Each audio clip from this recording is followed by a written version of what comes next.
Terbang tinggi Garudaku, kami siap mendukungmu. Kalah menang kami gak malu, kami akan cinta selalu. Farzana Sport, Farzana Group. Assalamualaikum warahmatullahi wabarakatuh. Salam olahraga, salam sehat, salam sukses bersama. Oke teman-teman, saya ingin mengucapkan terima kasih kepada teman-teman semua yang telah mensupport dan mensubscribe channel ini. Semoga channel ini terus berkembang dan semakin menyala bangku. Dan tak bosan-bosannya saya selalu mendoakan, wabil khusus buat penonton setiap Farzana Sport, agar kehidupannya dipermudah di dunia maupun di akhirat. Oke teman-teman, pada konten kali ini kontennya adalah pemain yang berpeluang untuk dipanggil lagi ke timnas Indonesia. Di dunia persepak bolaan ini teman-teman, wajar saja pelatih berganti, pemainnya juga akan berganti. Jadi yang selama ini dipanggil oleh pelatih yang lama, maka apabila pergantian pelatih, biasa saja teman-teman kalau sang pemain tersebut tidak dipanggil lagi kalau pelatihnya sudah berganti. Begitu juga teman-teman, pemain yang biasanya tidak terpanggil untuk memperkuat timnas, apabila pelatihnya sudah berganti, maka juga wajar-wajar saja apabila pemain yang selama ini tidak dipanggil oleh pelatih yang lama, maka bisa juga dipanggil oleh pelatih yang baru.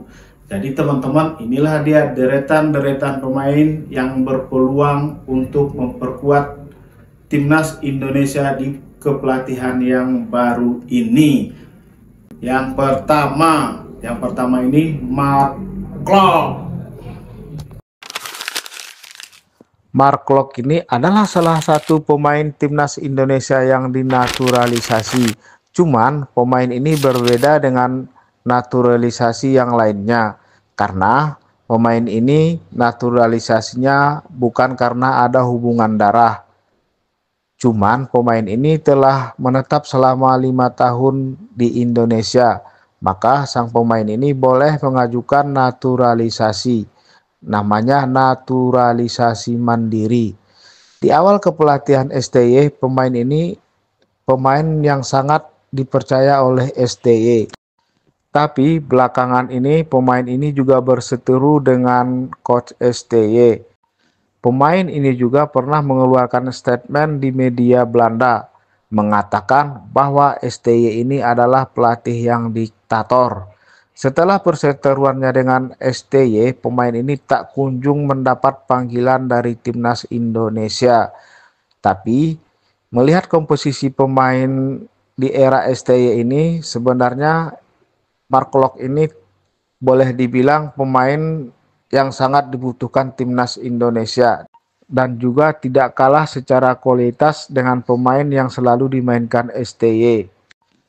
Setelah pergantian pelatih ini, Mark Klok saya pikir juga akan mendapat panggilan lagi karena pemain ini sangat-sangat dibutuhkan oleh timnas Indonesia agar timnas Indonesia bisa lolos ke Piala Dunia. Amin amin amin ya rabbal alamin.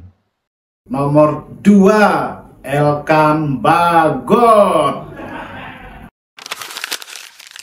Elkan Bagot ini adalah salah satu pemain muda yang dimiliki Indonesia.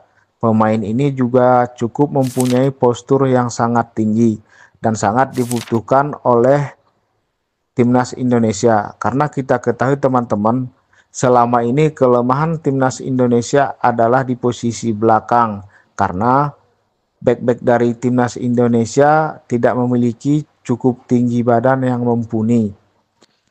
Sang pemain ini juga sempat menjadi andalan oleh coach STY. Tetapi setelah perseteruannya di Piala Asia U23, sang pemain ini tidak kunjung lagi dipanggil oleh coach STY. Tapi saya yakin potensi yang dimiliki oleh Elkan Bagot ini akan bisa dapat meraih hati sang pelatih. dan juga pelatih akan memanggil pemain ini karena juga kita ketahui teman-teman, bek kiri kita Justin Hubner juga mendapat kartu merah dan tidak bisa memperkuat timnas Indonesia di lanjutan kualifikasi Piala Dunia Zona Asia menghadapi Australia. Maka kesempatan ini tidak akan disia-siakan oleh Elkan Bagot. Elkan Bagot akan comeback lagi ke timnas Indonesia.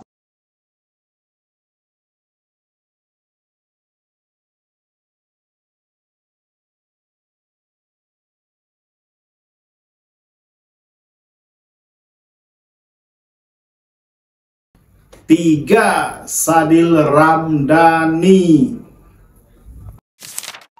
Sadil Ramdhani sebenarnya salah satu pemain muda yang potensial yang dimiliki oleh timnas Indonesia. Sang pemain ini juga telah ikut membangun timnas Indonesia mulai dari kedatangan STY. Pemain ini juga dulunya sangat dipercaya oleh coach STY. Tapi setelah di pertengahan jalan, sang pemain ini ada indikasi cekcok dengan coach STY. Setelah kejadian tersebut, pemain ini dicoret dari timnas Indonesia dan tak kunjung dipanggil lagi oleh sang pelatih untuk memperkuat timnas Indonesia. Di klubnya sendiri, Sadil Ramdhani ini adalah pemain yang sangat diandalkan dan menjadi sumber gol maupun assist dari klubnya tersebut. Maaf buat pendukung coach STY, disinilah salah satu kelemahan pelatih STY ini. Apabila sudah melakukan satu kali kesalahan, maka tidak ada lagi pintu maaf buat sang pemain. Karena inilah ciri-ciri pelatih yang diktator. 4, Stefano Lillipali. Stefano Lillipali ini adalah salah satu pemain diaspora yang sukses di timnas Indonesia. Pemain ini juga banyak menciptakan gol untuk timnas Indonesia. Akan tetapi setelah datangnya coach STY, sang pemain ini sangat jarang diberikan kesempatan karena kata pelatih ini, pemain ini sudah sangat tua dan juga staminanya tidak memadai untuk bermain di timnas Indonesia. Kalau kita akui dengan jujur teman-teman, kualitas dari Stefano Lillipali ini tidak kalah saing dengan striker yang dipanggil oleh coach STY pada saat ini. Akan tetapi ada juga indikasi perseteruan sang pemain ini dengan coach STY. Makanya coach STY tidak kunjung lagi memberikan kepercayaan buat sang pemain. Ini juga dari dulu sebenarnya telah menjadi pro dan kontra di netizen Indonesia. Tapi seperti kita ketahui, yang mempunyai keputusan mutlak di timnas Indonesia adalah STY. 5, Eliano Rangers. Eliano Ranger ini teman-teman adalah salah satu pemain diaspora yang mempunyai label grade A. Pemain ini juga memperkuat FC Zwolle. Pada musim ini, pemain ini juga sering diturunkan sebagai starter, ataupun juga pemain cadangan.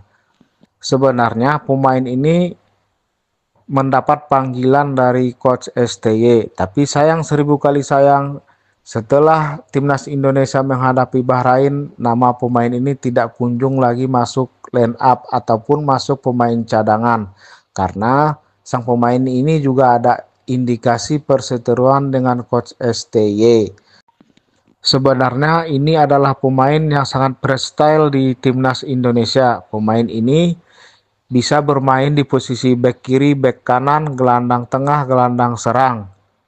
Dengan pergantian pelatih ini adalah kesempatan Eliano untuk membuktikan bahwa dirinya layak untuk memperkuat timnas Indonesia dan sebagai pemain inti di timnas Indonesia. Demikianlah konten pada kali ini. Semoga apa? Indonesia jaya, jaya, dan jaya, serta lolos ke Piala Dunia. Wassalamualaikum warahmatullahi wabarakatuh.